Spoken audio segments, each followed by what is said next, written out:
गया। और वो जगह कौन सी है? चर्च। Hallelujah, hallelujah, hallelujah. आज के थोड़ा सा देखेंगे वचन, भजन संहिता 2 अध्याय का 9 पद क्या कहता है?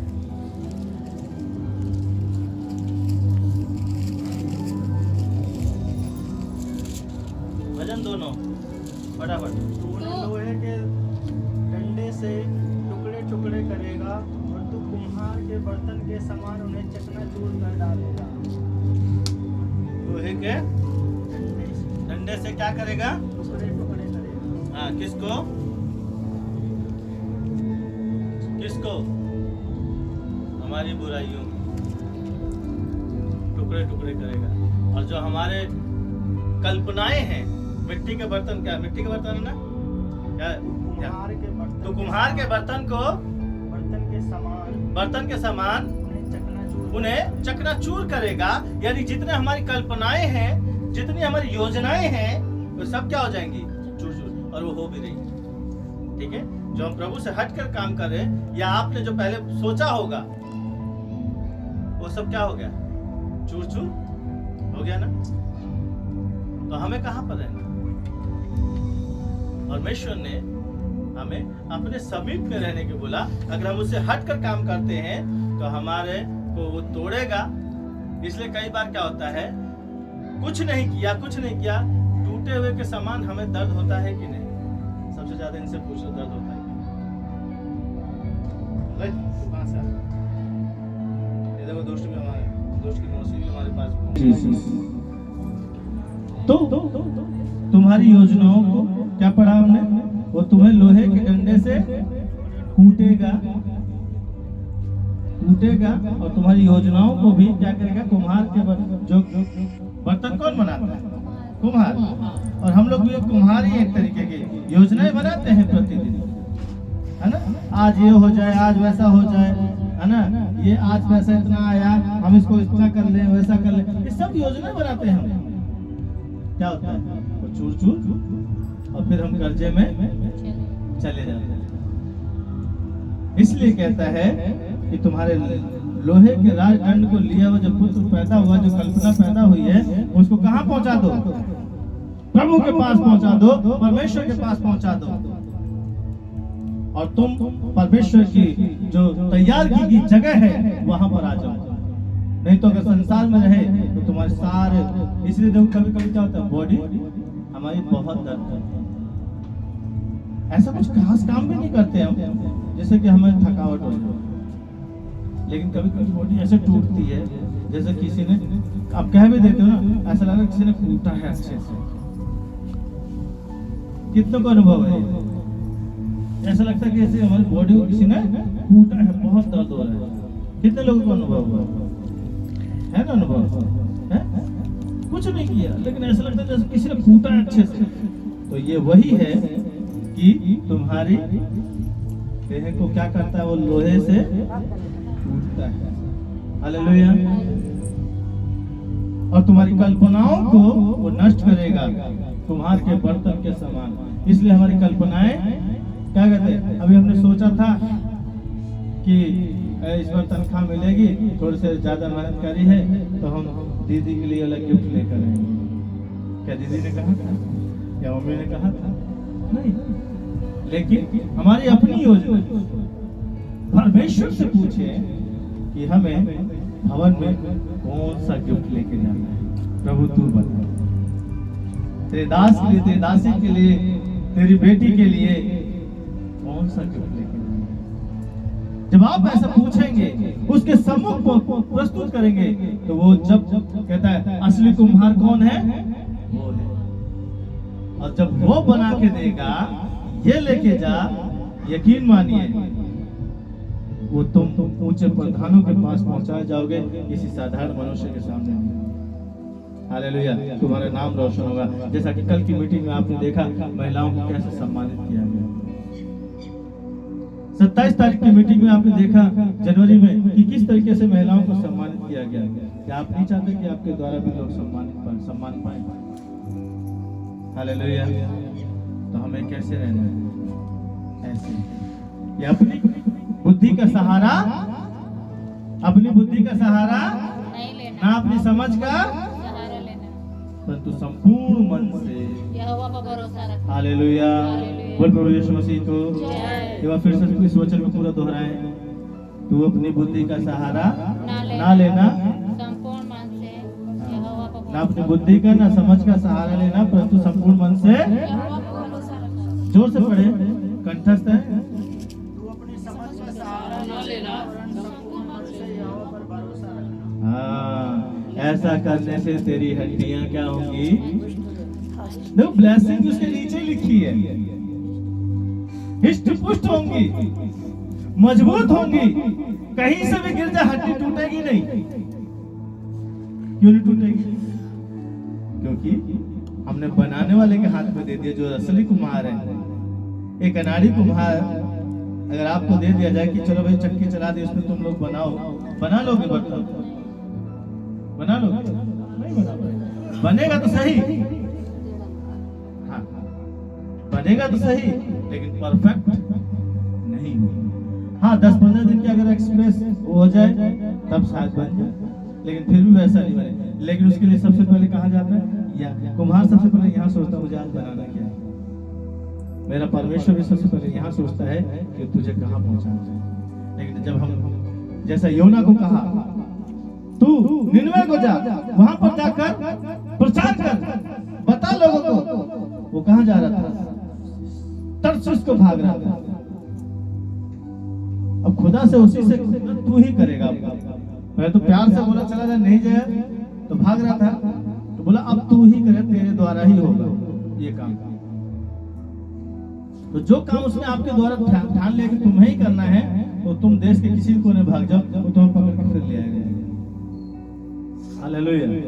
और इसी तरीके से उसको देखो, निनवे पहुंचाने का तरीका भी परमेश्वर ने सोच लिया कैसे पहुंचाना है। निनवे शहर में तूफान लाया, समुद्र फेंक दिया गया, मछली के पेट में 3 रात रहा। जैसा भी किसी ने प्रचार में प्रदीप ने कहा था कि योना के पेट में किसी बच्चे ने योना से पूछा, अंकल आप उसके पेट में कर रहे थे, कैसे थे? कह रहा मुझे भी नहीं पता कैसे थे। लेकिन बाइबल बताती है कि वो 3 दिन तक मछली के पेट में प्रार्थना करता रहा। ऐसे नहीं प्रार्थना करता, ऐसे परमेश्वर भी आपको ले जाएगा अगर नहीं मानोगे। और मछली को कहा इसको निनवे के तट पर ही छोड़ दो, निनवे के तट पर ही छोड़ना। मछली कहीं भी ले जाके फेंक सकती थी। अब उसके साथ साथ मछली को भी उपवास करना पड़ेगा, क्योंकि कुछ खा नहीं सकती थी, और उसको पचाने की भी अनुमति परमेश्वर ने उसे दी नहीं थी। अब 3 दिन किसको भी मरना पड़ा। इसलिए तुम्हारे चक्कर में कभी कभी मुझे उपवास करना पड़ जाता, तो मुझे चोट लग जाती। तुम लोगों के चक्कर में तुम्हें सही करने पे हमारे घर में कलेश हो जाता है। क्यों?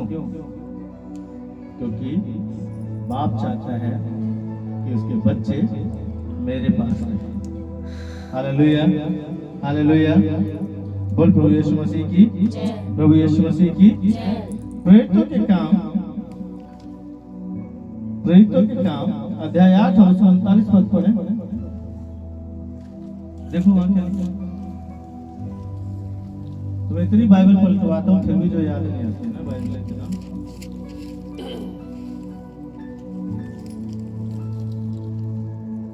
8 और 39।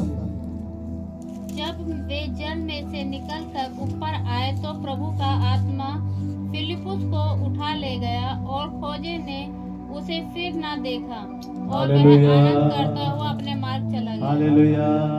फिलिपुस कौन था? प्रभु के लिए घुटने पर प्रार्थना कर रहा था अपने घर में बैठकर, ठीक है। अब वो एक आत्मा जा रही थी वचन पढ़ते हुए, उसको समझ में नहीं आ रहा था, और ये प्रार्थना कर रहा था प्रभु मुझे एक आत्मा दे। कौन? फिलिपुस प्रभु के राज्य के लिए प्रार्थना कर रहा था, तो घुटने पर होकर प्रार्थना कर रहा था, ठीक है। चेले और भी थे, लेकिन फिलिपुस प्रार्थना कर रहा था आत्मा के लिए, घुटने पर घर में अपने। प्रभु का आत्मा उसे उठा के लेके चला गया। कहाँ?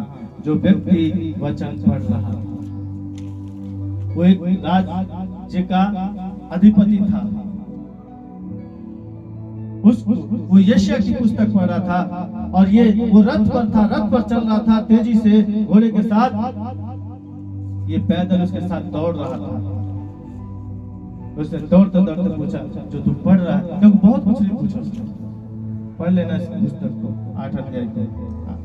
क्या कहता है, जो तू पढ़ रहा है क्या तुझे समझ में आती है? बोलता, जब तक कोई समझाए नहीं तो मुझे कैसे समझ में आएगा।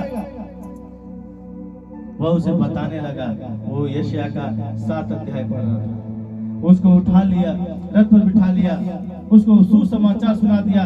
यशायाह 7 अध्याय से लेकर के प्रभु यीशु मसीह के पुनरुत्थान तक की सारी घटना उसने कह डाली। तो क्या वो रथ पर बैठे बैठे 1-2 किलोमीटर गए होंगे? क्या 1-2 घंटा बीता होगा उनके साथ? है? अरे बोलो हाँ या ना? नहीं। कितना बीता होगा? इतना समय बीत गया। अब जो रथ पर बैठा था, जो राजा था खोजा, उसकी नजरें कहाँ ढूंढने लगी? तो वो समझ रहा है, वचन सुन रहा है, सब कुछ सुन रहा है, अब उसका मन क्या ढूंढ रहा? उसकी आंखें क्या ढूंढने लगी? पानी। हालेलुया। क्या ढूंढने लगी? पानी ढूंढने लगी। और उसने कहा, देख यहाँ पर पानी है। उससे पहले पढ़े, फिर तो काम 37 से पढ़े। फिलिप्पुस ने कहा, यदि तू सारे मन से विश्वास करता है। उससे ऊपर और पढ़े 35 34 से पढ़ दूं? हाँ, पढ़ दो। इस पर खोजे ने फिलिप्पुस से पूछा, मैं तुझसे विनती करता हूँ, हाँ। यह बता कि भविष्यवक्ता यह किसके विषय में कहता है, हाँ। अपने या किसी दूसरे के विषय में? तब फिलिप्पुस ने अपना मुंह खोला और इसी शास्त्र से आरंभ करके उसे यीशु का सुसमाचार सुनाया। कहाँ से शुरू किया? उसी जो वो पढ़ रहा था वहीं से शुरू किया, और वहां से लेकर यीशु मसीह के पुनरुत्थान तक उसने क्या किया? सुसमाचार पूरा सुनाया। सुसमाचार सुना डाला। और क्या ले, उससे पहले क्या पढ़ा? फिलिप्पुस ने अपना मुंह खोला। हम लोग मुंह तो नहीं खोलते ना, वचन बोलने के लिए हम मुंह खोलते क्या? तो आत्मा कहाँ से बचेंगी भाई? कहाँ से बचेंगे आत्मा? बोलो। लोगों से कहने से नहीं होगा, आप अपना मुंह तो खोलिए। जैसा भी हम सुन रहे थे, वचन जब मेरे पास नहीं होगा तो मैं दूसरे को दूंगा क्या? मेरे पास पानी नहीं, मैं आपको प्यास लगे तो पानी कैसे दूंगा? तो उसने मुंह खोला और उसने सारा वृत्तांत उसी जगह से लेकर पूरा सुसमाचार सुनाने के बाद अभी इसकी आंखें कहाँ ढूंढ रही हैं? पढ़ो पढ़ो पढ़ो। मार्ग में चलते चलते वे किसी जल की जगह पहुँचे। हाँ। तब खोजे ने कहा, देख यहाँ जल है, अब मुझे बपतिस्मा लेने में क्या? हालेलुया, प्रभु यीशु मसीह की जय। देख यहाँ पर क्या है? जल। जल है। क्या मैं बपतिस्मा ले सकता हूँ? तब फिलिप्पुस ने क्या कहा? फिलिप्पुस ने कहा, यदि तू सारे मन से विश्वास करता कैसे है। कहा? एक मिनट, धीरे धीरे पढ़ा। क्या कहा? यदि तू सारे मन से विश्वास करे तो ले सकता है। ले सकता है। क्या हम सारे मन से विश्वास करते हैं? कितने लोग सारे मन से विश्वास करते हैं यीशु ही प्रभु है? कुछ आधा करते हैं, कुछ पूरा करते हैं, कुछ थक गए क्या? हैं? विश्वास खा दो। वो विश्वास ना करेंगे तो क्या करें? ठीक है, सारे मन से अगर विश्वास करता है तो बपतिस्मा ले सकता है। ठीक है, तो यहाँ पर ये विश्वास आया। इसके मन में जो पुरानी कल्पनाएं थी उसको पहले खुदा ने तोड़ दिया।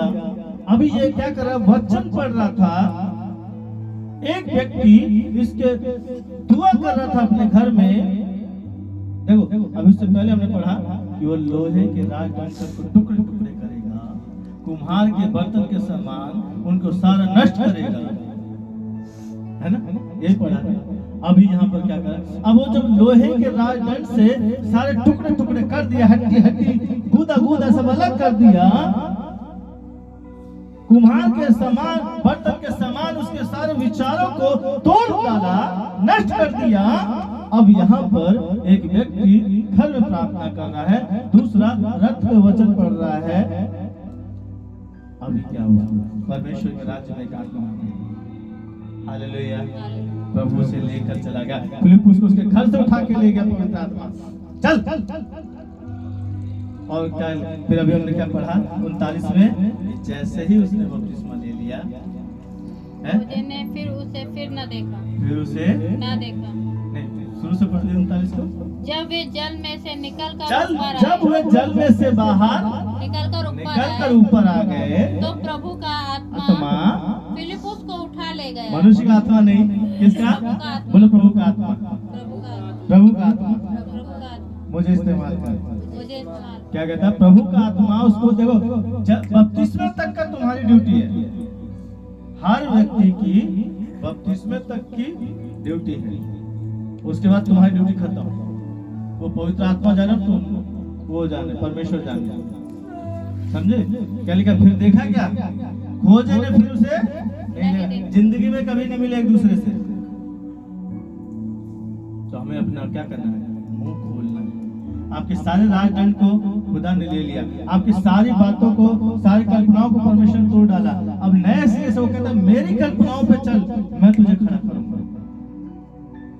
यकीन मानिए, जब आप ऐसे चलोगे ना, परमेश्वर को अपनी समझ का सहारा नहीं लोगे, यकीनन वो तुम्हें रंग से राजा बनाने की ताकत रखता है। घोड़े पर से उठा करके वो बादशाह बनाने की ताकत रखता है, वो है। लेकिन हम अपनी कल्पना से कितना सोच सकते हैं, कितना दूर तक सोच सकते हैं? अभी मान लीजिए आपके पास पैसा आ गया, चलिए पैसे के सब भाग रहे हैं। अभी मान लीजिए पैसा आ गया, क्या करेंगे? ज्यादा से ज्यादा कहाँ तक दिमाग दौड़ेगा? एक नॉर्मल व्यक्ति की तरह बता, हाँ भाई, एक नॉर्मल व्यक्ति मान लो कि अगर 10 लाख या 1 करोड़ रुपए आ गए तो क्या होगी सोच? कहाँ पैसा खर्च होगा? सबसे पहले क्या लेगा? चल यार एक घर ले लेंगे। रियल फैक्ट है, यही फैक्ट है। सबसे पहले क्या खरीदेगा? एक घर खरीदेगा बढ़िया सा, फिर उसके बाद बढ़िया सी गाड़ी खरीदेगा। अगर शादी नहीं की तो शादी करेगा, बच्चे पैदा करेगा, उसके बाद क्या करेगा? मर जाएगा। उसके बाद क्या करेगा? दिमाग कहाँ तक चलेगा? इतना ही तो है। इससे आगे जाएगा? इससे आगे जाएगा? नहीं जाएगा। लेकिन एक प्रभु के बच्चे के पास अगर पैसा आ गया और प्रभु ने दिया है, प्रभु की मनसा पे चल रहा, परमेश्वर के मन के अनुसार वो चल रहा है, उसको कितना पैसा आ जाएगा, उसे यही चाहेगा कि इससे मेरे को आत्माएं कैसे बचेंगी, किसको जरूरत है उसको दिया जाए कि आत्मा बच जाए। हालेलुया। इसलिए वो हमारे राजदंड को अपने उस लोहे के राजदंड को तोड़ ताड़ कर कुम्हार के बर्तन के समान सारी कल्पनाओं को तोड़कर वो मुझे और आपको क्या बनाना चाहता है? उसके ऊपर निर्भर रहने वाला बेटा और बेटी बनाना चाहता है। हम उसकी सोच को सोचें। इसलिए रोमियो का 12 अध्याय कहता है कि तुम्हारे मन के नए हो जाने से तुम्हारा चाल चलन भी क्या हो जाएगा? बदलता जाए। हालेलुया। तो हमें क्या करना है? ऐसा होना है, तभी होगा जिंदगी। अपनी समझ का सहारा मत लीजिए। आप कुछ नहीं सोच सकते भाई, मेरी बहन, आप कुछ नहीं सोच सकते। यकीन मानिए, आप सोचते हो कि मैं बहुत बुद्धिमान हूँ, आप कुछ भी नहीं सोच सकते, क्योंकि वचन कहता है जहाँ मनुष्य की बुद्धि काम करना खत्म हो जाता है, वहां से वो काम करना शुरू करता है। हालेलुया। इसलिए डॉक्टर इतना पढ़ाई करता है, अंत में कहाँ आकर टिक जाता है? ऑपरेशन से इसकी जान बच सकती है। लेकिन जब जो ऑपरेशन थिएटर में जाता है तो साइन करवा लेता है, गारंटी मेरी भी नहीं है, बचेगा कि नहीं बचेगा, वो गारंटी नहीं लेता। कहता भैया अब जाके दुआ कर ले, पहले साइन करवाएगा। नहीं, सबसे पहले क्या करता है वो? ऑपरेशन पर वो करेगा, दबाव डालेगा, क्योंकि कमाई भी चाहिए। ठीक है? हाँ। जब आप पैसा जमा कर दोगे और साइन कर दोगे, उसके बाद वो कहेगा अब जा मस्जिद में जहाँ भी दुआ कर लेगा। बचेगा नहीं बचेगा तेरे किस्मत, ऊपर वाले के हाथ में, क्योंकि मैं अपना काम करूँगा। तो वो कि पहले पैसा जमा करने से पहले क्यों नहीं बोला ये बात? उससे पहले कोई डॉक्टर नहीं बोलता, नहीं बोलता, क्योंकि उसको पता है पैसा नहीं मिलेगा। आज हम अपने बच्चों को क्या शिक्षा देते हैं? आज पता है वृद्धाश्रम क्यों खुले? बच्चे जो है माता पिता को क्यों तिरस्कार करते हैं? क्यों? क्योंकि भैया तुम्हें पैसा चाहिए तो लक्ष्मी की पूजा करो, मम्मी के पास पैसा, ठीक है, किसके पास जाओ? पैसा चाहिए तो लक्ष्मी के पास जाओ, विद्या चाहिए तो सरस्वती के पास जाओ, शक्ति चाहिए तो दुर्गा के पास जाओ, ठीक है, नशा करना है तो शंकर के पास जाओ। तो भैया जब मुझे सबके पास जाना ही है तो तुम क्या कर घर में, इसलिए माता पिता को घर से बाहर निकाल देते हैं, चलो निकलो तुम। जब मुझे धन चाहिए तो लक्ष्मी के पास जाना, सब कुछ वहां जाना, ज्ञान पाठ चाहिए तो तुम काय के लिए? जन्म दे दिया ना, पाल लिया ना, अब चलो निकलो, तुम्हारा काम खत्म। इसलिए वो माता पिता को क्या करते हैं, घर से बाहर निकाल, और माता पिता जाके रोते हैं, मेरा बच्चा अच्छी सर ये है, सब कुछ है, क्या कर रहा है, हमें एक रोटी नहीं दे रहा। यही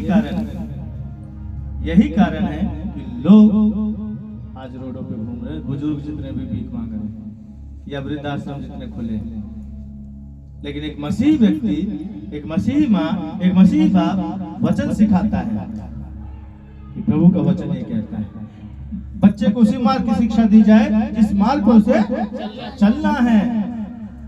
अगर गलत चले तो छड़ी मार, उससे तो उसके प्राण को नरक में जाने से बचा लेगा। बोल प्रभु यीशु मसीह की प्रकाशित वाक्य, वापिस आ जाइए, प्रकाशित वाक्य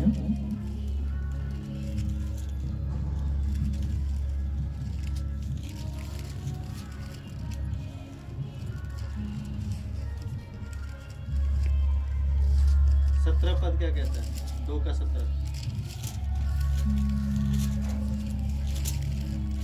17 प्रकाशित वाक्य 2 का 17 क्या कहता है? जिसके कान हो हाँ, जोर से पढ़े, सभी मिलकर पढ़े। जिसके कान हो वह सुन ले कि आत्मा कलीसियाओं से क्या कहता है। हाँ। जो जय पाए उसको मैं गुप्त मन्ना में से दूंगा और उसे एक श्वेत अरे पत्थर क्यों खा के पीछे गुप्त के बाद सही से पढ़ो भैया, ढंग से गुप्त माइक से पढ़िए, मन्ना पढ़िए पूरा पढ़। जिसके कान हो, एक सुनो ध्यान से। जिसके कान हो हाँ। वह सुन ले हाँ। कि आत्मा कलीसियाओं से क्या कहता है। हाँ, जो जय पाए उसको मैं गुप्त मन्ना में से दूंगा गुप्त मन्ना में से दूंगा और उसे एक श्वेत पत्थर भी दूंगा और उसे एक श्वेत पत्थर भी दूंगा और उस पत्थर पर एक नाम लिखा हुआ होगा, हाँ, जिसे उसके पाने वाले के सिवाय और कोई न जाने। आमेन आमेन आमेन। आज इसीलिए लोग जो है मूर्ख बनाने के लिए लोग पत्थर बेचने लगे। तुम्हें पता है ये पत्थर तुम्हारे भाग्य के लायक, लेकिन ये कब होगा? ये हाँ बाबा बना दीजिए वाला पत्थर है, तो पूरी उंगलियों पत्थर से भर लिया, किस्मत बदल गई, बन गया अंबानी, बन गया अंबानी नहीं। लेकिन वचन कहता है पत्थर तो मैं दूंगा, परमेश्वर जिसके कान हो सुन ले कि आत्मा कलीसियाओं से क्या कहता है। पत्थर मैं दूंगा, गुप्त मन्ना में से मैं उसे खिलाऊंगा, जहां तुमने बोया नहीं वहां से मैं खिलाऊंगा, जहां तुमने बनाया नहीं वहां से मैं खिलाऊंगा।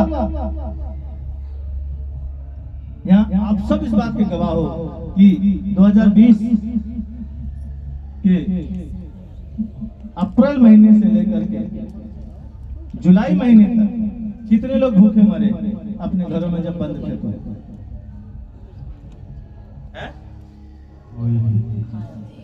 आज भी लोग इस बात की गवाही देते हैं कि भैया सबसे बढ़िया वो 90 दिन थे, सबसे बढ़िया वो 90 दिन थे कि हम जेल में कब तक घर में बंद थे और अच्छा कुछ नहीं था घर में खाने के लिए, बनाने के लिए नहीं था, लेकिन फिर भी क्या खाया? अच्छा खाया। जो आज मेहनत करके आज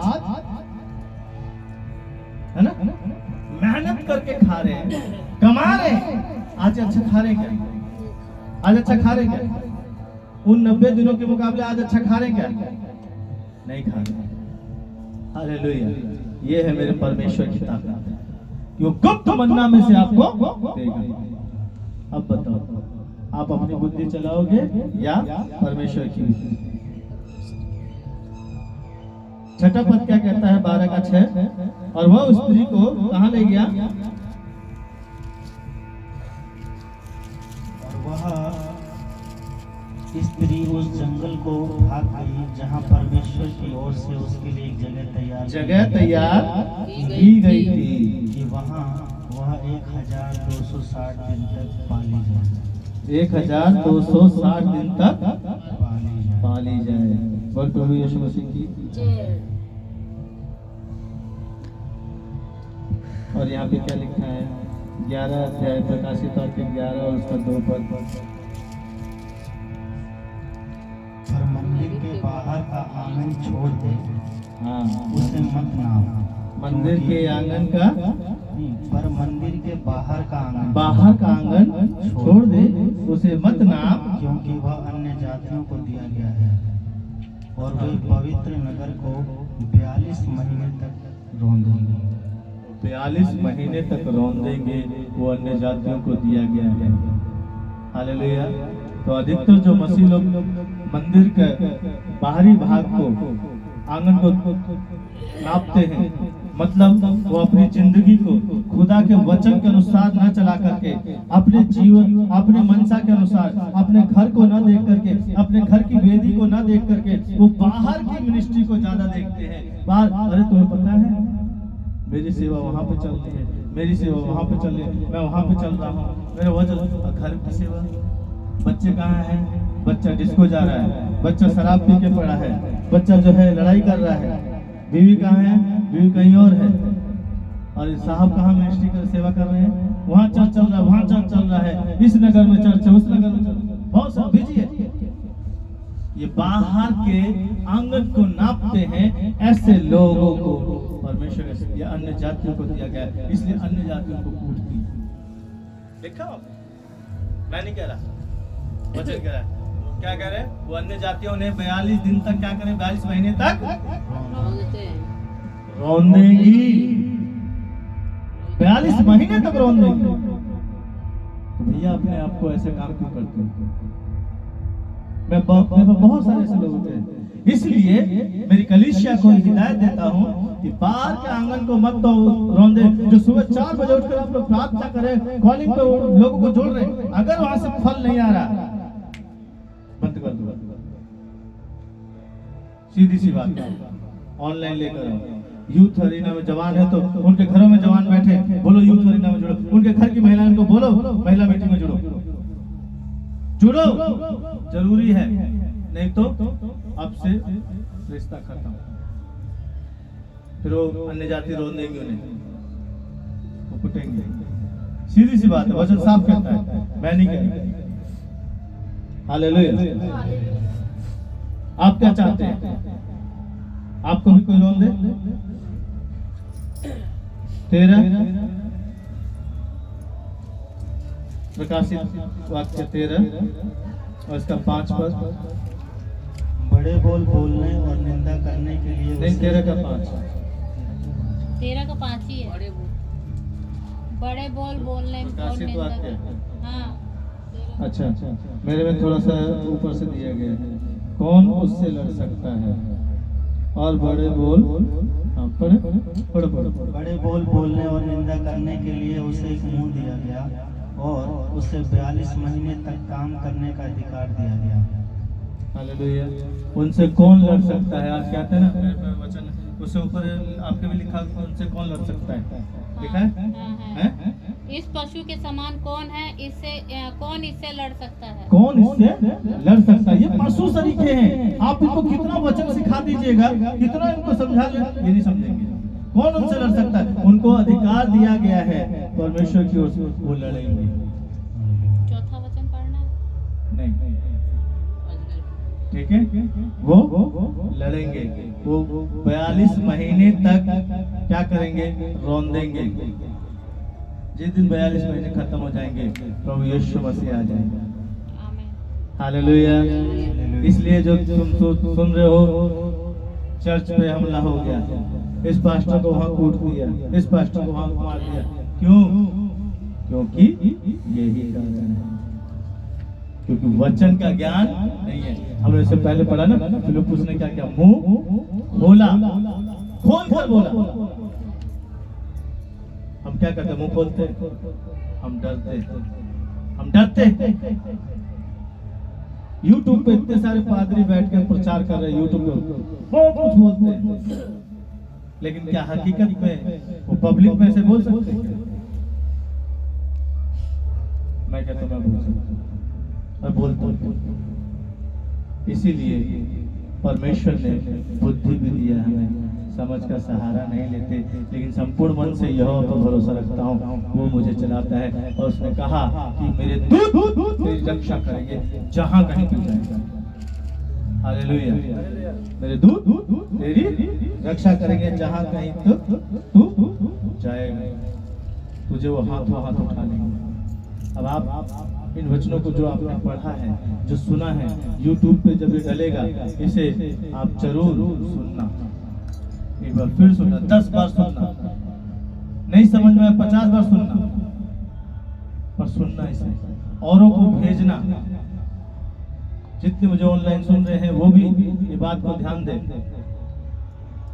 कि परमेश्वर की बुद्धि के अनुसार अगर चलोगे, जिसने समस्त सृष्टि में आपको चुनकर ठहराया और मानव का रूप देकर तुम्हें इस लायक बनाया कि आज मनुष्य कहलाने के लायक बन जाओ, उपकार करना सीखो, उद्धार करना सीखो, उद्धार लेकर किसी का नकारा करना मत सीखो, आंखें दिखाना नहीं, आंखें नीची करना सीखो।